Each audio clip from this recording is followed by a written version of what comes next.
हम्म, तो यहाँ पर दुर्योधन ने अपने पक्ष के कहते पांडव पक्ष के जितनी भी सेना थी उसका वर्णन कर दिया कि क्योंकि पांडवों की सेना को देख करके दुर्योधन को भय की प्राप्ति हो गई थी। यद्यपि पांडवों को भय की प्राप्ति नहीं हुई थी, मात्र दुर्योधन को ही भय की प्राप्ति हो गई थी। तो उस भय को देख करके अपने को निर्भय जनाता हुआ, अपने को निर्भय दिखाता हुआ अरे द्रोणाचार्य के पास में गया। और दूसरी विशेष बात है कि उकसाने के लिए गया। किसके लिए? कि मेरे पक्ष में जो द्रोणाचार्य क्योंकि द्रोणाचार्य दोनों के गुरु थे, तो हो सकते है पक्ष पांडवों को ले लें, मेरे पक्ष से तो लड़ना है, लेकिन पक्ष उनका ले लें, पांडवों को ले लें। तो पांडवों को यदि ले लेंगे तो फिर युद्ध जिस प्रकार से करना चाहिए शत्रुतापूर्वक, उस प्रकार से नहीं करेंगे और फिर मारेंगे नहीं मारेंगे तो फिर मेरी हार निश्चित है। ऐसा जा करके उनको उकसाने के लिए भी गए थे। तो अब ऐसा कथन करने के पश्चात अब स्वयं भी आगे कहते हैं, अपने विजय के लिए इस प्रकार से वर्णन करता है कि अन्ये च वह सूरा मदर्ते त्यक्त जीवितः।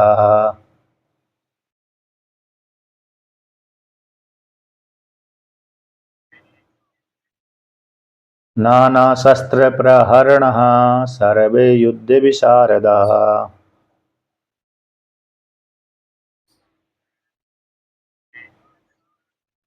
कहते अन्य अन्य च वैवा सूरा, और बहुत से सूरवीर हैं जो मेरे लिए त्यक्त जीविता, मेरे लिए अपने जीव प्राण धारणे धातु है, अपने प्राणों को त्याग करके मेरे लिए आए हैं युद्ध करने के लिए। नाना शस्त्र प्रहरणा, और बहुत से कहते हैं शस्त्रों को धारण करके आए हैं। सर्व युद्ध विशारदा, ये कैसे सारे युद्ध में कुशल हैं। तो इस प्रकार से यानी नाना विधानी अनेक प्रकाराणि शस्त्राणि आयुधानि प्रहारणे, अनेक प्रकार के शस्त्र धारण करने वाले प्रहार करने में कुशल हैं, ऐसे जी हैं उनके लिए। और कहते हैं इस प्रकार से ऐसे वो मेरे लिए युद्ध करने की इच्छा से आए हैं। अब ऐसा करने के पश्चात अपनी विजय के लिए कहता है और पांडवों की पराजय को कहता है। अपर्याप्तम तदस्माकं बलम भीष्माभिरक्षितम्।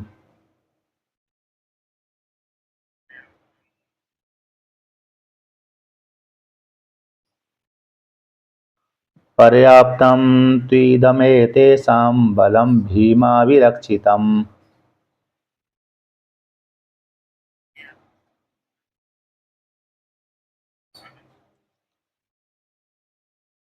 तो यहाँ पर कहते हैं अपर्याप्तम तद अस्माकम बलम भीष्माभिरक्षितम्। हमारा जो बल है, अस्माकम यानी हमारा, हमारा जो बल है वो पर्याप्त नहीं है, अर्थात शत्रु के द्वारा जीतने में समर्थ पर्याप्त नहीं है। क्यों? क्योंकि हमारे बल की रक्षा करने वाले कौन है? भीष्म अभिरक्षितम, भीष्म पितामह भीष्म की जो इच्छा मृत्यु के वरदान वाले हैं, जब तक वो नहीं चाहेंगे तब तक उनके पास में मृत्यु नहीं आएगी। तो ऐसे इसलिए हमारा जो बल है, सेना है, वो भीष्म के द्वारा रक्षित होने के कारण पांडवों की सेना हमको जीत नहीं सकती। यानी इदम एकादश कहते हैं, हमारी जो कितनी यहाँ टीकाकार कहते हैं एकादश संख्या अक्षरणी, एकादश अक्षरणी जो संख्या है, इस प्रकार से परिगणितम अपरिमितम बलम भीष्म के द्वारा प्रतितम महामहिमा सूक्ष्म बुद्धि वाले, और दूसरे कहते हैं सूक्ष्म बुद्धि वाले भीष्म पितामह के द्वारा रक्षित है, सभी ओर से रक्षित है, पर्याप्त है, परेशान परिभावी समर्थम, शत्रुओं को जीतने में कुशल है।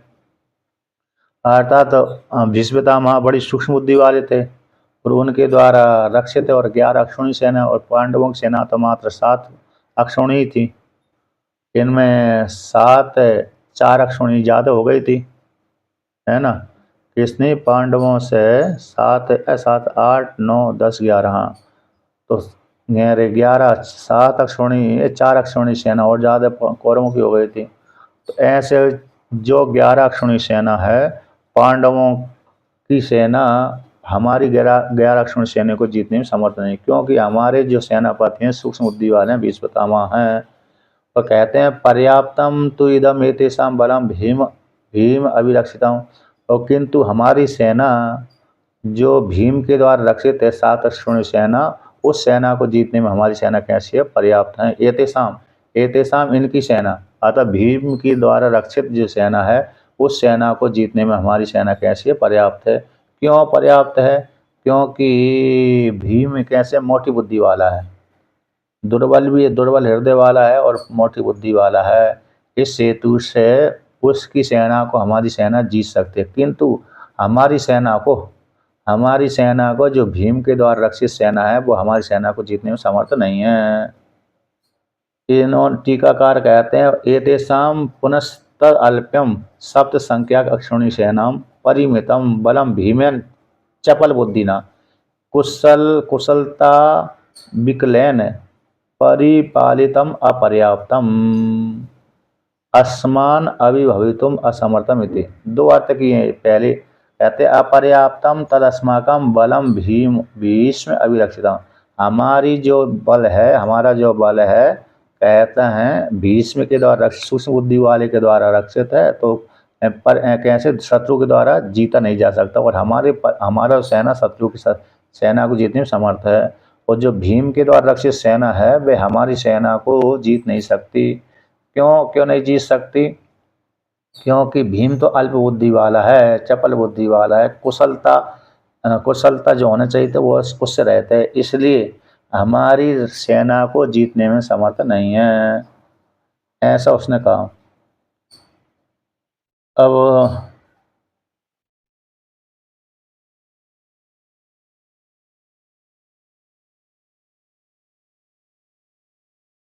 और कहते हैं जो भीष्म के द्वारा कहते हैं दूसरे प्रकार का भीष्म के द्वारा रक्षित जो हमारी सेना है पांडवों की सेना को जीतने में कुशल है।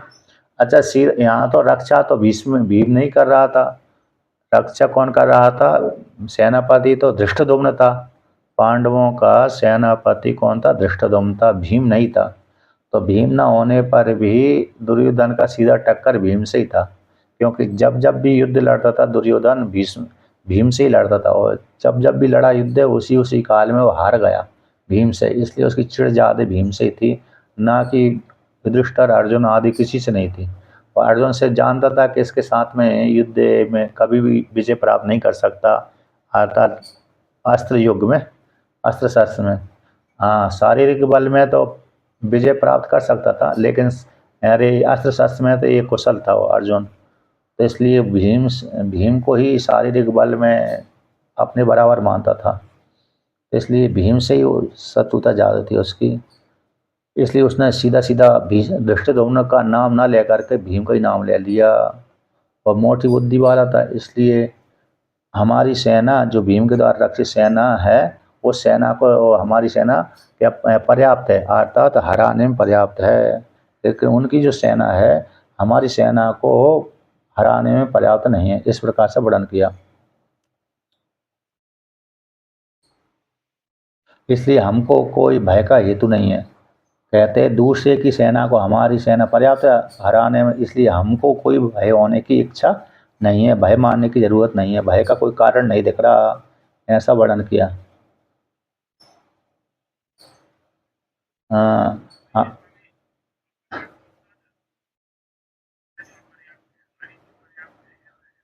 हाँ हाँ, इसका हमारी सेना पर्याप्त है मतलब अपर्याप्तम, पहले जो अपर्याप्त है अर्थात पांडवों की सेना हमारी सेना को हमारी अपर्याप्तम का अर्थ पहले करेंगे कि हमारी जो सेना है वो हमारी सेना को हराने में पांडवों की सेना पर्याप्त नहीं है। अपर्याप्तम का अर्थ कर दिए समर्थ, पर्याप्त नहीं समर्थ हो गई। न पर्याप्त थी अपर्याप्तम, अर्थात भीष्म पितामह के द्वारा रक्षित होने के कारण पांडवों की जो सेना है भीम के द्वारा रक्षित सेना है वह हमारी सेना को हराने में समर्थ नहीं है। और हमारी जो सेना है अस्माकम, वो भीम के द्वारा रक्षित होने के कारण, मोटी बुद्धि वाले होने के कारण हमारी सेना कैसी है, उस सेना को हराने में समर्थ है, पर्याप्त है। इस प्रकार से जानना चाहिए। इन पांडवों की सेना पर्याप्त नहीं है। है कि नहीं, क्योंकि मोटी बुद्धि वाला है ना भी। और दूसरा अर्थ कहते हैं अतः पांडवों का जो बल है अपर्याप्तम न अलम अस्मभ्यम भीष्म अभिरक्षितम, पर्याप्त नहीं है, यानी भीष्मता माँ के द्वारा रक्षित होने के कारण तो भीष्मो अभिरक्षित हो, इसलिए पर बल निवृत्ति अर्थम तदेव तथा उच्यते। अर्थात दूर जो भीष्मता माँ कैसे इच्छा मृत्यु वाले है कि नहीं है, भीष्मता माँ इच्छा मृत्यु से युक्त थे, इसीलिए और उनमें अतुलित बल था, और दूर से भीष्मता माँ ने परशुराम जी को हरा दिया। अब जिस परशुराम जी ने 21 बार क्षत्रियों का संहार किया, उन्हीं परशुराम जी को हरा दिया, तो कितनी वो उसमें सामर्थ्य होगी भीष्मता माँ में। दूसरे और अंबिका अंबालिका जो काशीराज की कन्या स्वयंवर में सभी को हराया ही था, राजाओं को हराया था, इसलिए भीष्मता माँ के विषय में संशय बना रहता, मतलब अर्जुन को भी संशय बना रहता था।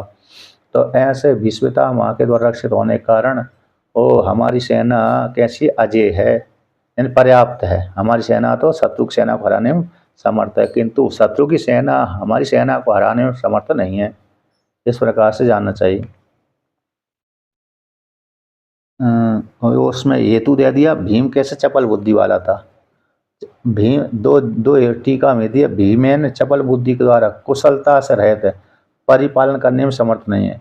भीम अपनी सेना को सुरक्षित करने में समर्थ नहीं है, इसलिए इसलिए अस्मान अभिभवितुम असमर्थ, हमारी सेना को अभिभव करने के लिए समर्थ नहीं है ना। अभिभवितुम असमर्थम इत्या, समर्थ नहीं है क्योंकि चपल बुद्धि होने से। और दूसरा अर्थ है कि भीम के द्वारा रक्षित, जो भीम दुर्बल हृदय वाला है, इसलिए अस्म इसके लिए पर, भीम के ऐसा दुर्बल हृदय वाला होने के कारण इस भीम के लिए पर बल निवृत्ति के लिए एन दूसरे के बल है हमारी बल को अरे हटाने के लिए है ना, मानने के लिए अभिरक्षित अस्माकम न किंचित, तो हमारे बल को हटा नहीं सकता, अतः हमारे बल को नाश नहीं कर सकता। इस हेतु से हमको भय करने का कोई ज़रूरत नहीं है, भय का कोई कारण हमको नहीं दिख रहा कि हमको भय करना चाहिए पांडवों से। तो ये ऐसा उसने अभिप्राय निकाला, टीकाकार ने अभिप्राय निकाला। अतः हमारी सेना किसी भी हेतु से दुर्बल नहीं है, ऐसा कहा। अब आगे कहते हैं 10 के बाद 11वां कहते हैं, अयनेषु च सर्वेषु यथा भागेमवस्थितः।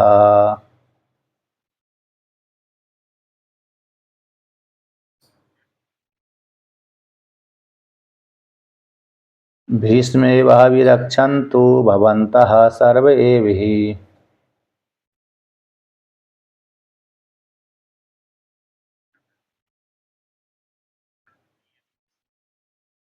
तो यहाँ पर कहते हैं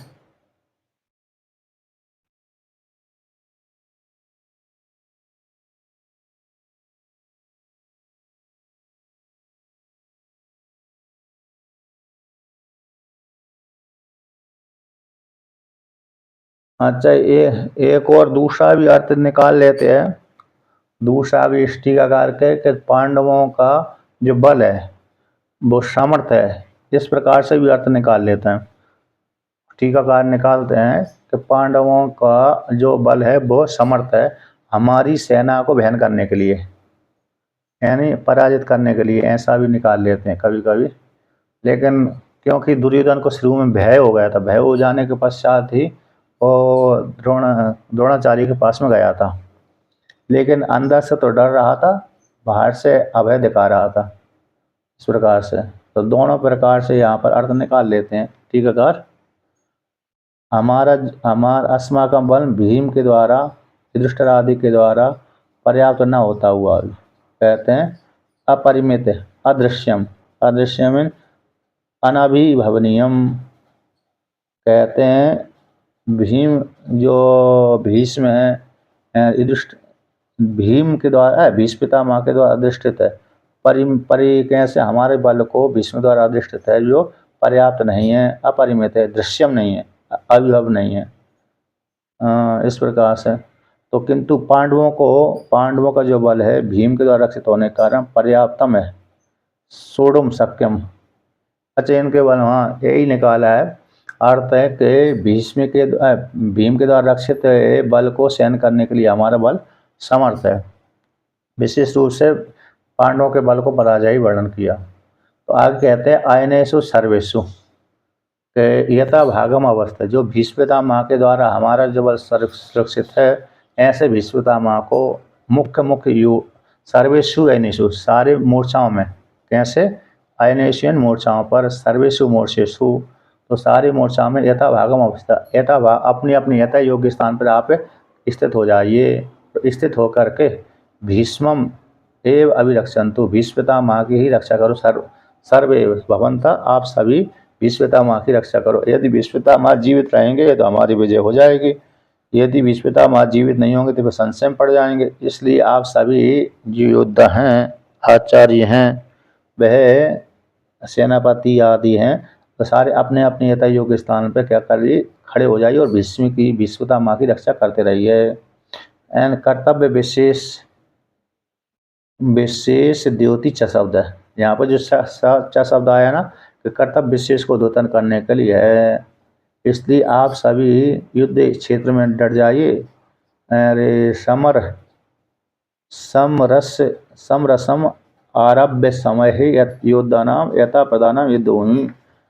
तो कहते हैं भागेन अवस्थितानि, जहाँ पर समर भूमि है, जहाँ पर खड़े होने चाहिए, सभी अपनी अपनी सेना को लेकर के अपने अपने स्थान पर चारों ओर से भीष्मता माँ को घेर कर खड़े हो जाइए। यानी कौन है? अश्वत्थामा, भगवान आप है, अश्वत्थामा, कर्ण आदि है सारे, मतलब अरे कृपाचार्य आदि आदि सभी व्यक्ति अपने अपने यथा योग्य स्थान पर। कर्ण तो था नहीं उस काल में, लेकिन भविष्य में उसको कर्ण था, रखा था उसमें, मतलब ध्यान में कर्ण ही रहता था। तो ऐसा सभी चारों ओर घेर करके भीष्मता माँ की रक्षा करते रहिए। इस प्रकार से यदि वो रक्षा रहेंगे तो हमारी विजय निश्चित रूप से रहेगी, यदि वही चले गए तो फिर विजय में हमारे को संशय बना रहेगा। तस्य रक्षण में सर्वम, कहते हैं तस्य ही रक्षणे सर्वम अस्मदीयम बलम रक्षितम। ऐसा टीकाकार कहते हैं उस भीष्मता माँ की रक्षा करने में हमारा बल रक्षित होता है, पर बल की निवृत्ति के लिए और दूसरे बल को हराने के लिए।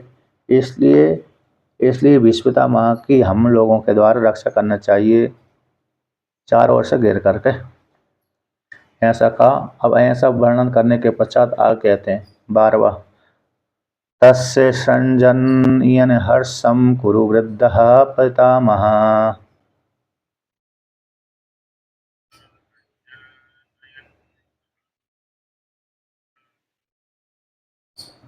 सिंहनादं विनद्योच्चैः शंखं दद्मौ प्रतापवान्।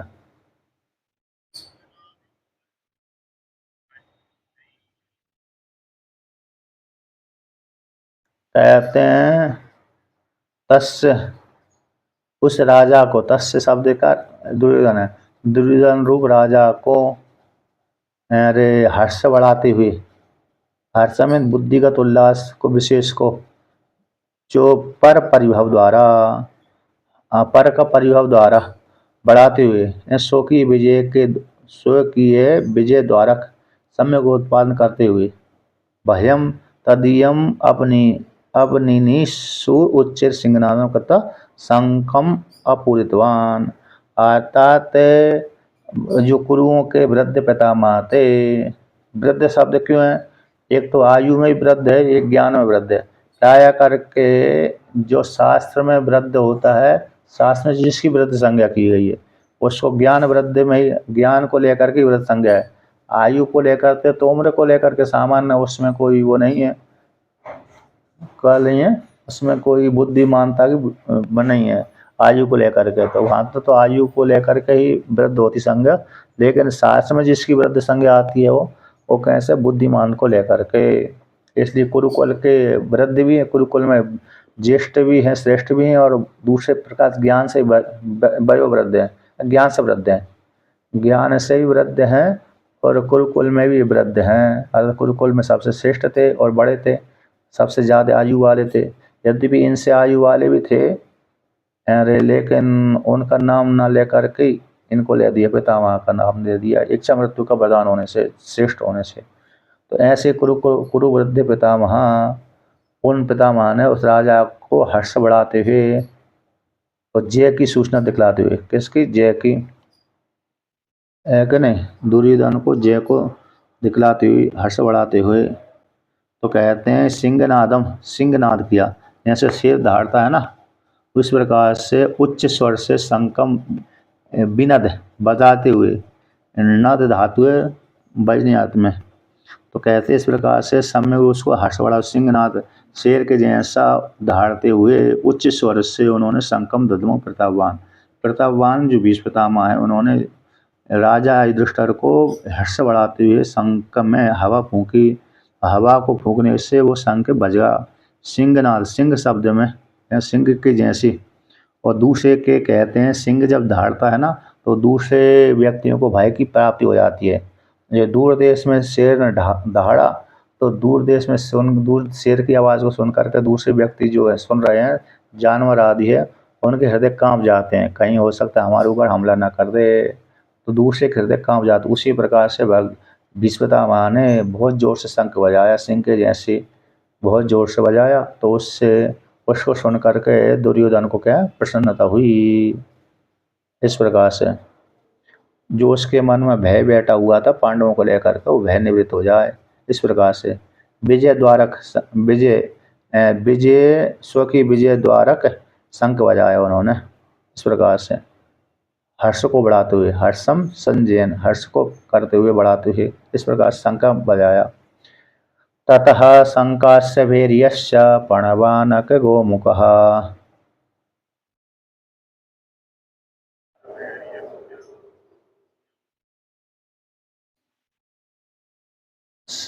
सहसैवाभ्याहन्यन्तः सशब्दस्तुमुलोऽभवत्।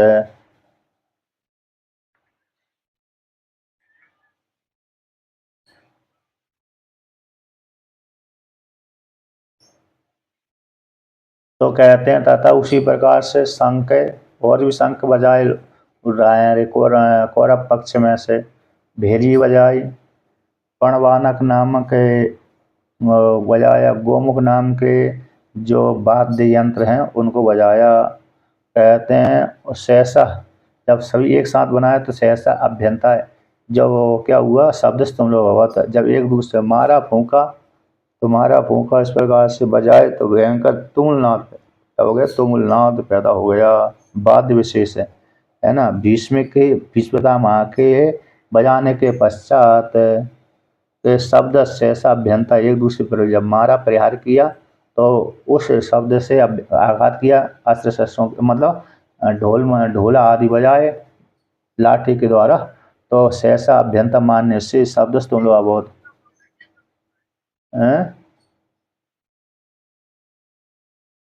हाँ, तो अरे जो बाजे नहीं होते, एक भोंपू भोंपू होते हैं, जो बैंड बाजे, कौन सा? गोमुख, कौन सा है?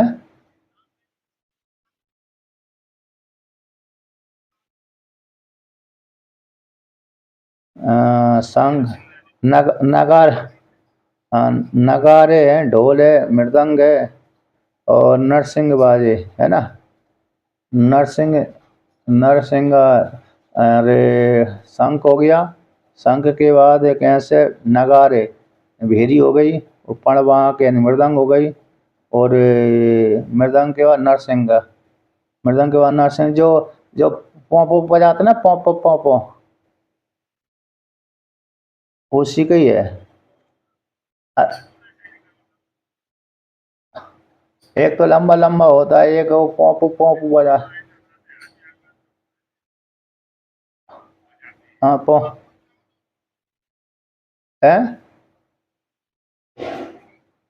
तो रही, दो दो में से मान लीजिए, एक लंबे मान ले पीपी बजाने वाले, एक गौड़ वाला मरानी हाथ में घुमा करके बजाते हैं, है क्या नहीं, जो जोर जोर से माइक, जैसे माइक की आवाज़ से तो दूर तक जाता है, तो उसी प्रकार से उसमें जाता, घूम घूम के आवाज़ जाती है। तो चार पांच यंत्र हो गया, क्योंकि जोर से आवाज़ जाएगी ना तो भोंपू से ही जाएगी, भोंपू, उसमें भोंपू बना देते हैं। और नरसिंह है ना, क्या बोलता है, नरसिंह, शेर की जैसा मुख वाला नरसिंह। नरसिंह शब्द हो गया ना, नरसिंह शब्द से अर्थ लेंगे तो शेर की जैसा मुख वाला। अब शेर की जैसा मुख जिसका है, तो शेर की जैसा मुख होने से वो सो भोंपू ही आएगा।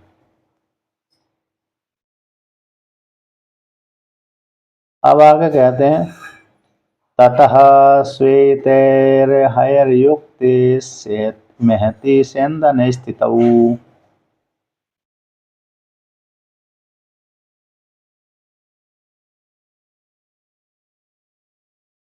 माधवः पाण्डवश्चैव दिव्यौ शङ्खौ प्रदद्मतुः।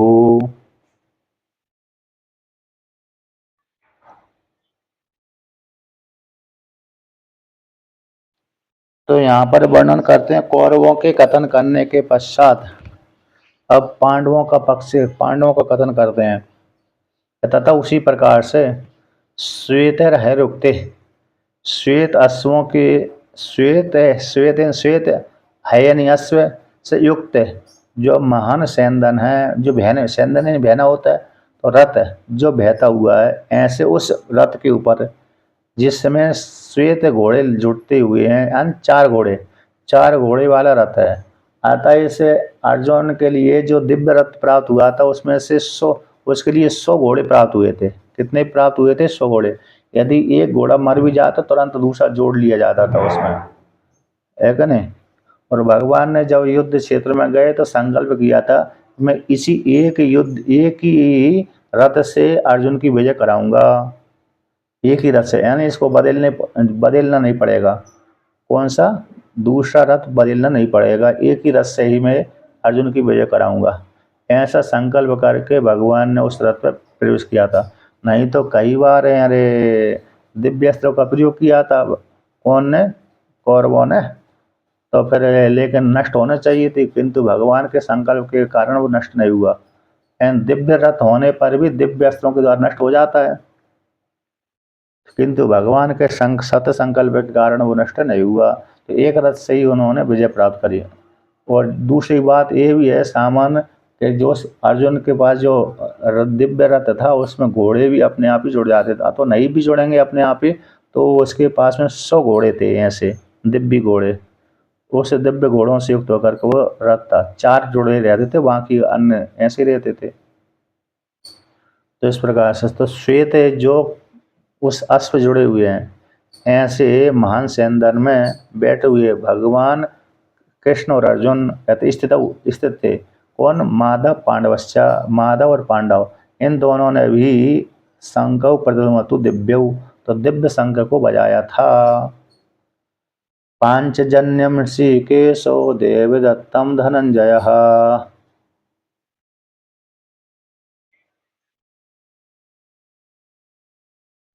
पौंड्रम दद्मौ महाशंकं भीमे कर्म वृकोदरः। भीम कर्म वृकोदरः।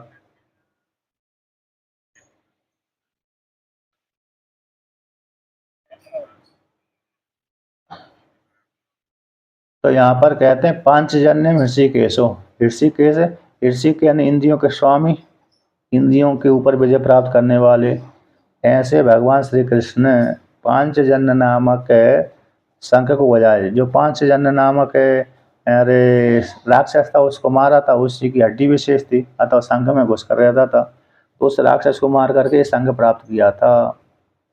तो पांचजन्य नामक शंख को भगवान श्री कृष्ण बजाया। वो देवताओं के द्वारा दिया गए अरे शंख को, जिसका नाम पड़ गया देवदत्त। देवेन दत्ता दत्तम इति देवदत्ता, तो देव के द्वारा, देवताओं के द्वारा, देव ही दत्तम इति देवदत्तम, अथवा देवेन दत्तम इति देवदत्तम, तो देव के द्वारा दिए जाने से उस शंख का नाम पड़ गया देवदत्त। तो देवदत्त नामक शंख को धनंजय, धनंजय, धन को जीतने वाले को धनंजय बोलते हैं, धन का अर्जन करने वाले को। तो धनंजय अर्जुन ने देवदत्त नामक शंख बजाया। पौंड्रम दत्तो महाशंखों, पौंड्र नामक जो शंख को महाशंख है उसको भीम कर्मा वृकोदरा, भयंकर कर्म करने वाला, भीम कर्म कर भयंकर, भीम यानी भयंकर होता है, क्रूर कर्म करने वाला, भयंकर कर्म करने वाला भी हो गया, बड़ा भयंकर बहुत कर, क्योंकि इसने कई राक्षसों को मारा था। इसने भीम ने 2-3 राक्षसों को मारा, बहुत भोजन भी करता था। ऐसे उसने पौंड्र नामक शंख को बजाया और कहते हैं बिरकोदरा। बिरकोदरा भी उसको नाम है कि जठर में, जठर अग्नि, जठर में रहने वाली जो अग्नि है ना, उसका नाम बिरक है। अर्थात बड़े पेट वाला है, अथवा बिरक है। उसके उदर में जो अग्नि थी, जठराग्नि, बड़ी भयंकर थी, बिरक नाम की अग्नि थी। तो बिरक नाम की अग्नि होने के कारण उसको ज़्यादा भूख लगती थी। इस प्रकार बिरकोदरा, बिरकोदर वाला जठर नाम, बिरक नाम की उदर है, अथवा बिरक उदर यानी पेट हो गया। बिरक नाम जिसके उदर में जठराग्नि है, वो बिरक नाम वाली है। बड़ी तीव्र अग्नि है, जिसके कारण उसको भयंकर भूख लगती थी। ऐसा बिरकोदरा है। अतः दूसरा होगा बड़ा पेट भी हो सकता है, बड़े पेट वाला। और तीसरा मुख्य रूप से है तो बिरक नाम की अग्नि उसके जठराग्नि रूप से, जो जठराग्नि अग्नि है हमारी, उसमें उसकी बिरक नाम की अग्नि थी, और मतलब तीव्र कार्य करने वाली थी, जल्दी पचा देती थी, इसलिए भूख उसको ज़्यादा लगती थी। ऐसे उसने कौन सा पढ़ाया, पौंड्र नाम का शंख बजाया।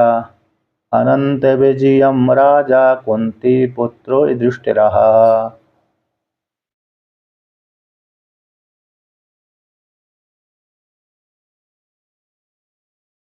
नकुलः सहदेवश्च सुघोषे मणिपुस्तकौ।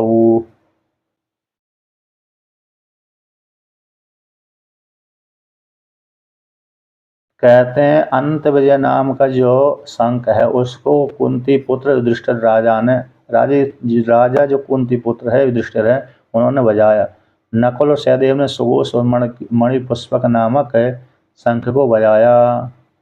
अच्छा, यहाँ पर ये पांचों पांडवों के शंखों को पृथक पृथक नाम ले रही है, और किंतु कौरवों के पक्ष का अरे विशेष दिव्य नाम, दिव्य जो उनके उन शंख होंगे, उनका नाम लिया ही नहीं। व्यास भगवान ने, इनका जो नाम है संजय ने, तो व्यास भगवान ने कौरवों के शंखों का नाम लिया, सीधा भीष्मपितामह के द्वारा वर्णन कर दिया। भीष्मपितामह ने शंख बजाया बड़ी जोर से, और फिर साथ साथ अन्य शंख बजा दिए कौरवों ने, किंतु प्रधान मुख्य, हाँ ऐसा ही हो सकता, ऐसा नहीं, ऐसा ही रहा कि इनके इनके पास में दिव्य शंख नहीं थे, लेकिन इनके पास में किसी न किसी के द्वारा बजाए दिए गए थे देवताओं के द्वारा, इसलिए इनके इनके पास में दिव्य शंख थे, इसलिए सभी के नाम रखे हैं, है ना। पौंड्र है, पांचजन्य है, देवदत्त है, और सुघोष है, मणिपुस्तक है, अनंत विजय है। इस प्रकार से ऐसा अरे इस नाम वाले, अथवा जो अरे शंख का नाम भी दे दी, किसी देवता ने दिया होगा, तो कहते ये तुम्हारे पास जो शंख है, शंख जो है अनंत विजय वाला नाम है, अतः इसके बजाने से तुमको विजय की प्राप्ति होगी, इस प्रकार से। लेकिन देवदत्त तो देवताओं के द्वारा दिया ही गया था, इस प्रकार से। और लेकिन सुघोष मणि पुष्पक, इसमें तो नाम अकेले ही आ रहे हैं, कोई विशेष नहीं। सुष्टु घोषा है, और सुष्टु घोषा तो ठीक है, सुष्टु घोषा अच्छी प्रकार से आवाज़ निकलती है।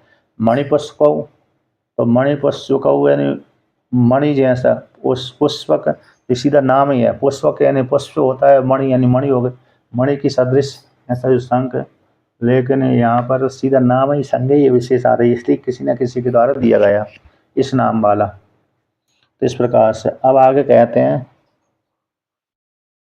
काश्यस्य परमेश्वासः शिखंडी च महारथः।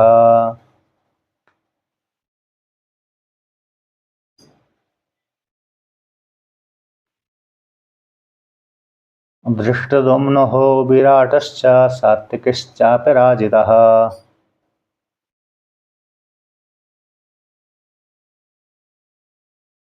तो यहाँ पर कहते हैं अरे काशीराज ने, काशीराज पांडवों के पक्ष में रहा, और विराटस्य कहते हैं जो परमेश्वासा यानी बड़ा धनुष को धारण करने वाला है काशीराज। शिखंडी चा महारथा, वो शिखंडी जो कैसा महारथी था, धृष्टद्युम्न से बड़ा था। ये शिखंडी पहले स्त्री रूप में पैदा हुआ था, बाद में पुरुष बन गया। यानी यहाँ पर जो इसके विषय में कहानी यही, जो अम्बा थी, अम्बा ने भीष्मपितामह से बदला लेने के लिए पहले स्त्री के रूप में पैदा हुई, इसलिए भीष्मपितामह जानते थे कि ये पहले स्त्री है, अब पुरुष बन गया, इसलिए उसने, भीष्मपितामह ने कभी भी इनके ऊपर अस्त्र नहीं उठाया, हाँ, भीष्म के ऊपर चलाए गए अस्त्रों को भीष्म ने काटा जरूर था। महाभारत युद्ध में जब युद्ध होता था उस काल में, तो भीष्म ने रक्षक वचन वो प्रतिज्ञा करी थी, मैं स्त्री के ऊपर कभी भी हाथ नहीं उठाऊंगा, अस्त्र शस्त्र नहीं उठाऊंगा, हाथ नहीं उठाऊंगा। इसलिए भीष्म जब युद्ध करते थे उस काल में, वैसे भी नहीं उठाते थे किसी स्त्री के ऊपर हाथ। दूसरा युद्ध क्षेत्र में भी किसी स्त्री यदि लड़ती थी, कभी कभी स्त्री लड़ती थी इस युद्ध क्षेत्र में, तो उसके ऊपर भी हाथ नहीं उठाते थे। तो इसलिए शिखंडी यद्यपि उस काल में पुरुष था, लेकिन जन्म से स्त्री होने के कारण भीष्म ने उसके ऊपर बाण चलाया ही नहीं। हाँ, उसके द्वारा बाण चलाए गए बाणों को काटते मात्र थे, लेकिन उसके ऊपर भयंकर जो बाण चलाए जाते हैं मारने के लिए, वो बाण कभी भी नहीं चलाए, काटने वाले बाण चलाए, उसके बाणों का काटा रोका था मात्र। तो लेकिन अन्य लोग तो उसको पुरुष ही जानते थे, और उनकी शिखंडी भीष्मता महामात्र को स्त्री ही देखते, पुरुष नहीं देखा उन्होंने उसको, इसलिए उसके ऊपर बाण चलाए नहीं। तो ऐसे जो शिखंडी है, अच्छा वो जब बालक पैदा हुआ ना, शिव जी के वरदान से प्राप्त हुआ था, और बालक जब कहा, अरे पैदा हुआ तो कहा, शिव जी ने वरदान दिया था कि ये बाद में पुरुष बन जाएगा। अब पैदा हुआ तो बालिका के रूप में पैदा हुआ शिखंडी, तो पिता ने माता ने दोनों ने उसको नाम रखा, शिखंडी रख दिया, और कह दिया लड़का पैदा हुआ। बड़ा किसी को उजागर नहीं होने दिया, किसी के संज्ञा नाम है शिखंडी संज्ञा। तो कहते हैं उस पैदा होने के पश्चात बालिका ही पैदा हुई थी, वो तो पैदा होने के पश्चात प्रचार कर दिया, बालक पैदा हुआ, बालक पैदा हुआ। सारे संस्कार बालकों जैसे, शिक्षा दीक्षा घर में ही हुई उसकी।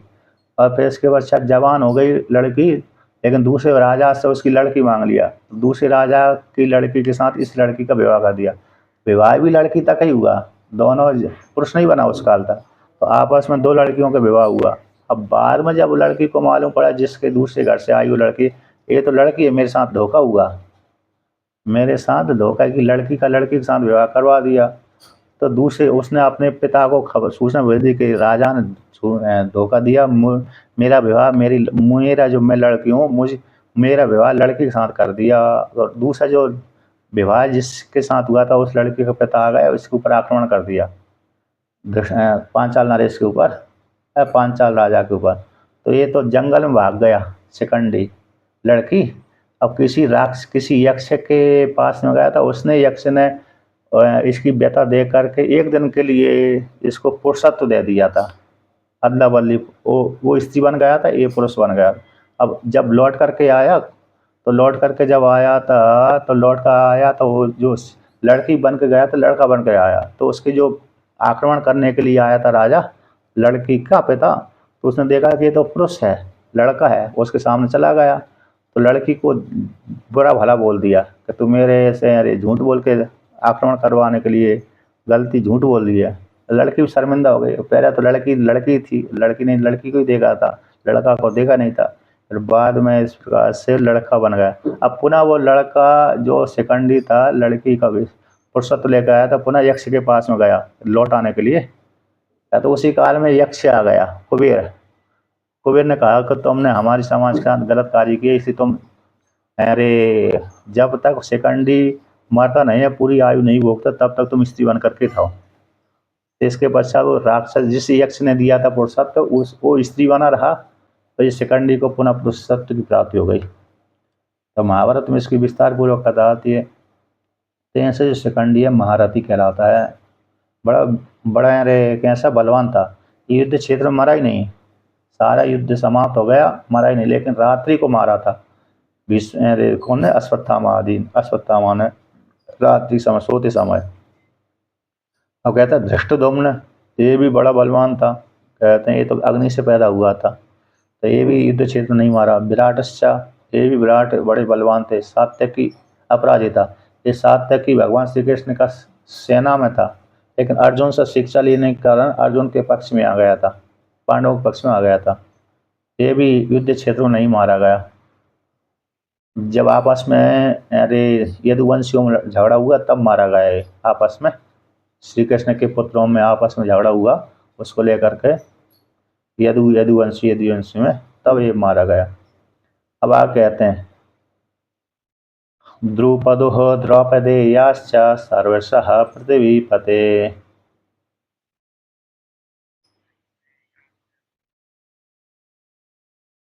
सौभद्रश्च महाबाहु शङ्कान् दद्मुः पृथक् पृथक्।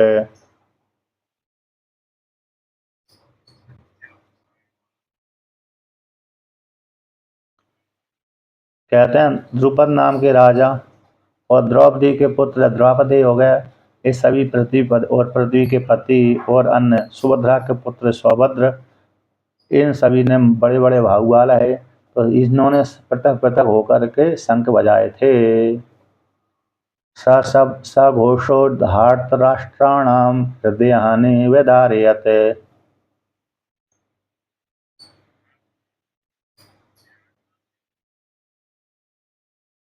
नभश्च पृथिवीं चैव तुमुलो वेणुनादयन्।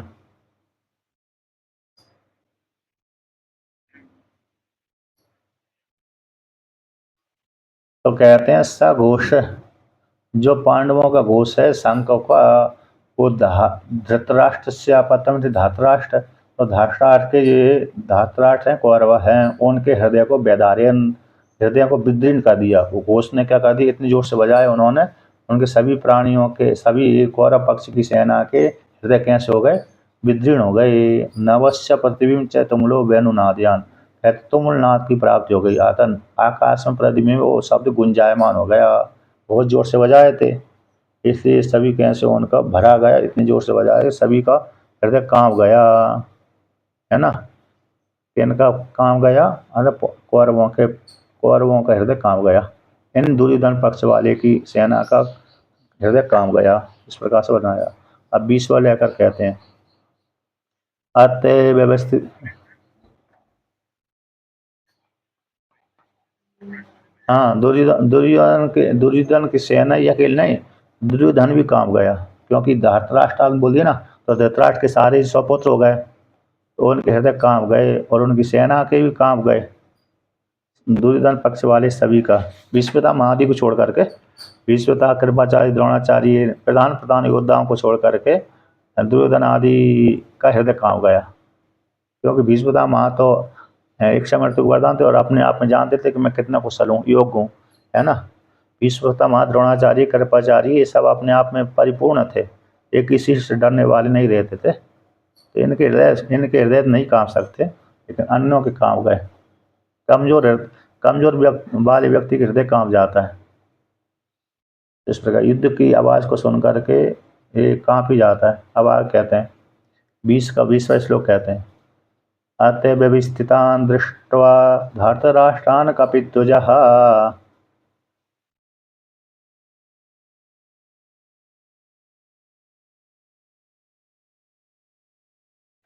प्रवृत्ते शस्त्र संपाते धनुरुद्यम्य पांडवः।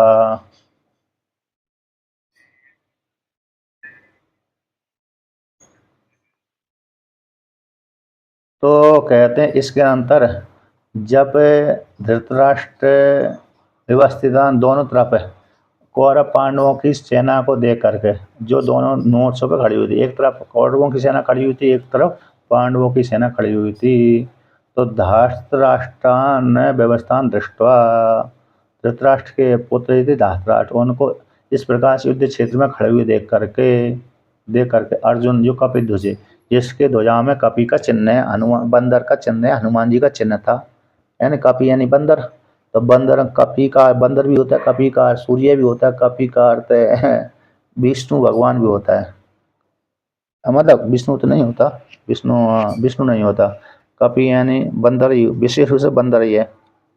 तो कहते हैं कपि ध्वजा, कपि यानी बंदर का चिन्ह जिसकी ध्वजा में लगा हुआ है, यानी हनुमान जी का चित्र है। तो कपि यानी तो एन से कपि ध्वजे अर्जुन ने, कहते हैं प्रवृत्ति शस्त्र संपादे, जो शस्त्र चलाने की चलने ही वाला था उसी काल में प्रवृत्त हो जाने पर, शस्त्र को छोड़ने में, शस्त्र को कैसे फेंकने में, शस्त्र को चलाने में जो चालू कर रहे थे उसी काल में अवसर आ गया था। अब शंख बज गए दोनों तरफ से, तो दोनों तरफ से जब तक शंख नहीं बजते हैं तब तक युद्ध का घोष नहीं होता है, छुट्टी यानी युद्ध नहीं कर सकते। धार्मिक युद्ध है ना, ये धर्म वाला युद्ध था। ऐसा तो नहीं था। अच्छा, तो इधर भी अरे जैसे दूसरा वाला युद्ध होता है उसमें भी अरे आज्ञा ली जाती है, अब युद्ध करना, अब युद्ध नहीं करना है कि नहीं। सेनापति के द्वारा, राजा के द्वारा आज्ञा ली, सेनापति से राजा से आज्ञा ली जाती है, तब वो सेना युद्ध करती है। जब तक आज्ञा नहीं देते तब तक वो युद्ध भी नहीं करते।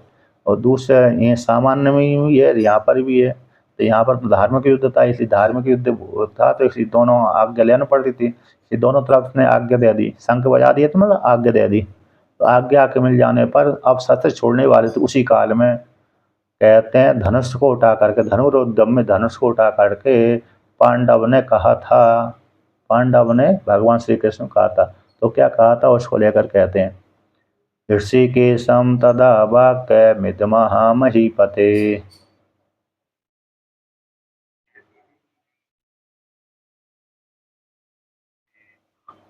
अर्जुन उवाच सेनयोरुभयोर्मध्ये रथं स्थाप्यमेच्युत।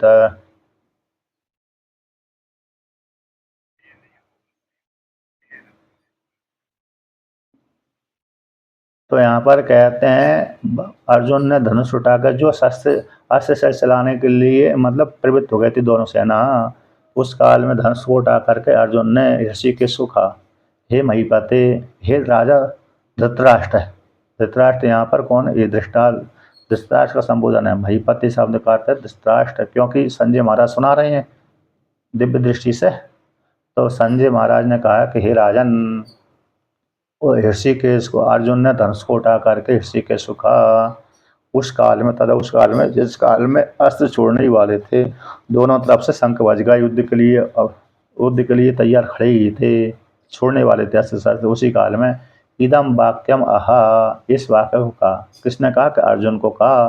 क्या कहा, सोन सेनयोरुभयोर मध्य रथम स्थापित में अच्युता, हे अच्युत, ना च्युत अच्युत है ना, कभी च्युत नहीं होते। अपनी मर्यादा से कभी च्युत न होने वाले को अच्युत बोलते हैं। इसलिए भगवान विष्णु का गोत्र है अच्युत है, कभी भी अपनी मर्यादा से च्युत नहीं होते। अर्थात ब्रह्म स्वरूप है भगवान विष्णु। कैसे हैं भगवान विष्णु, कैसे ब्रह्म स्वरूप है, कभी भी इनकी शक्ति कुंठित नहीं होती। भगवान विष्णु की शक्ति है ना, कभी भी कुंठित नहीं होती, कभी भी थकते नहीं है, ह्रास नहीं होता, इनका कुछ भी हानि नहीं होती। इसलिए अपनी मर्यादा में रहते हैं, मर्यादा कभी भी उल्लंघन नहीं होता। यानी अपनी जो जितनी इनके पास अनंत सामर्थ्य है, सामर्थ्य इनकी कभी भी घटती नहीं है, कुंठित नहीं होती। ये अच्युत कहलाते हैं। ऐसे अच्युत है भगवान, ही अच्युत है, दोनों सेनाओं के बीच में मेरे रथ को ले जाकर खड़ा कर दो, स्थापित कर दो, खड़ा कर दो। या विदेतान निरीक्षे हम योद्धु कामान अवस्थितान।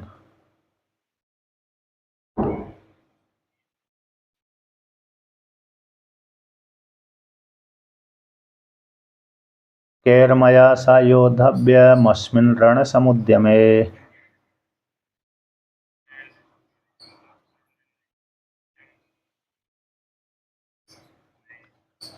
कहते हैं जब तक मैं निरीक्षण न करूं, हम में न निरीक्षे, यावत जब तक एतान न निरीक्षे, हम जब तक मैं निरीक्षण न कर लूँ तब तक आप मेरे इस रथ को वहीं खड़ा करिए। किनको, कैसे, युद्ध कामान अवस्थितान, जो युद्ध की इच्छा से आयु हैं, इन युद्ध की इच्छा से आयु है एतान, जब उनको जब तक मैं निरीक्षण न कर लूँ तब तक मेरे रथ को वहीं दोनों सेनाओं के बीच में खड़ा करके रखी।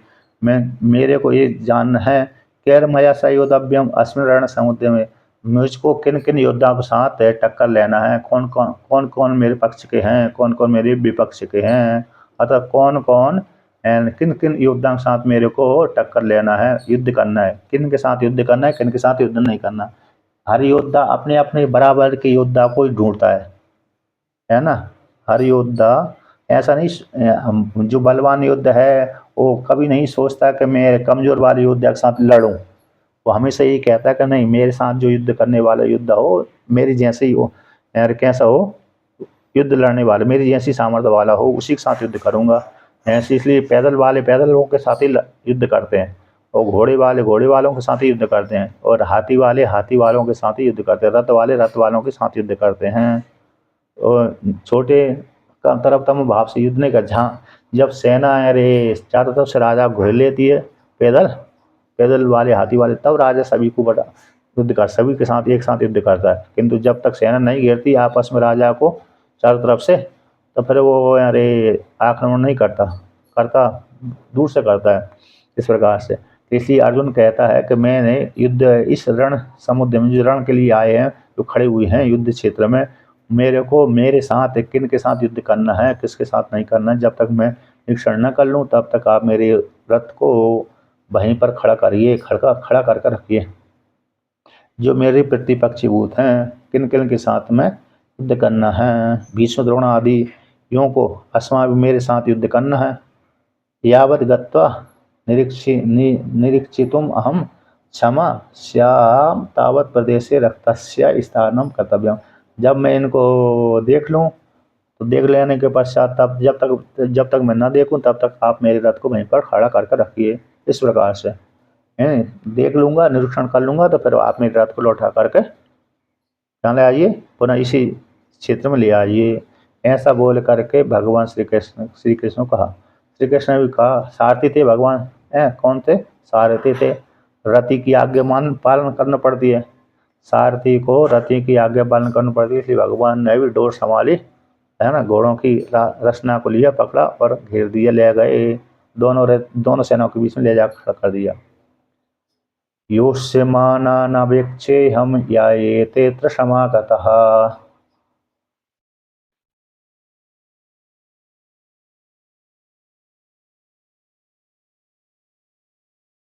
धार्तराष्ट्रस्य दुर्बुद्धिर्युद्धे प्रियचिकीर्षवः।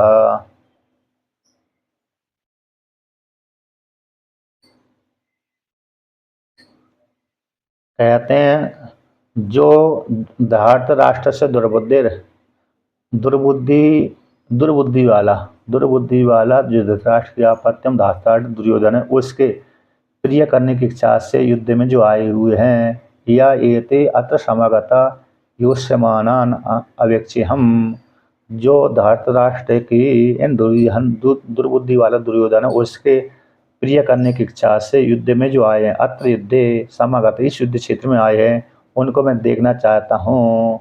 तो योष्यमानान अवेक्षे हम, जो युद्ध करने की इच्छा से वो आए हैं, उनको देखना चाहता हूँ मैं। तो कौन कौन व्यक्ति इस शत्रु पक्षी की सेना में आए हुए हैं, जो उसको प्रिय करने की इच्छा से आए हैं, उनको देखना चाहता हूँ, कौन है कौन नहीं है, और किन के साथ मेरे को युद्ध करना है, किन के साथ युद्ध नहीं करना है।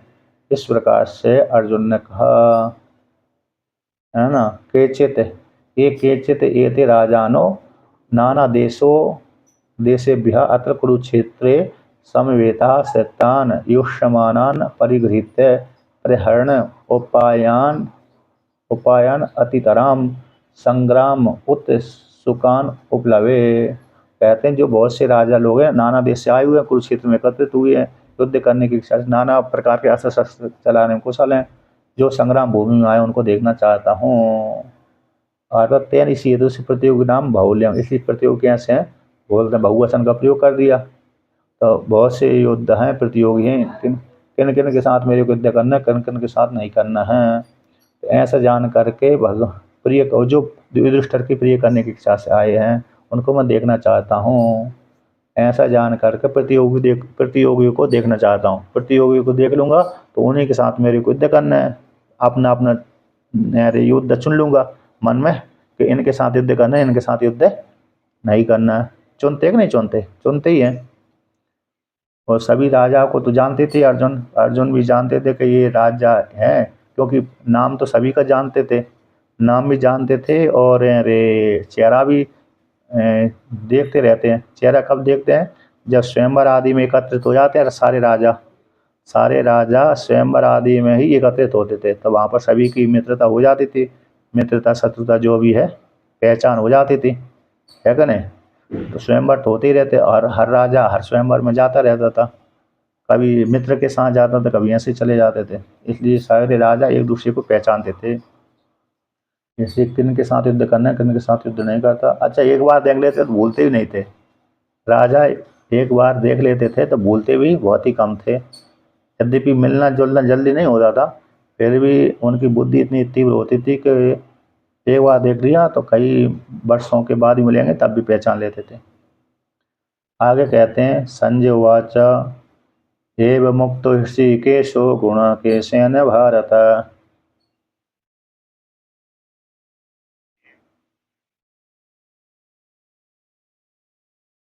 सेनयोरुभयोर्मध्ये रथा स्थापयित्वा रथोत्तमम्।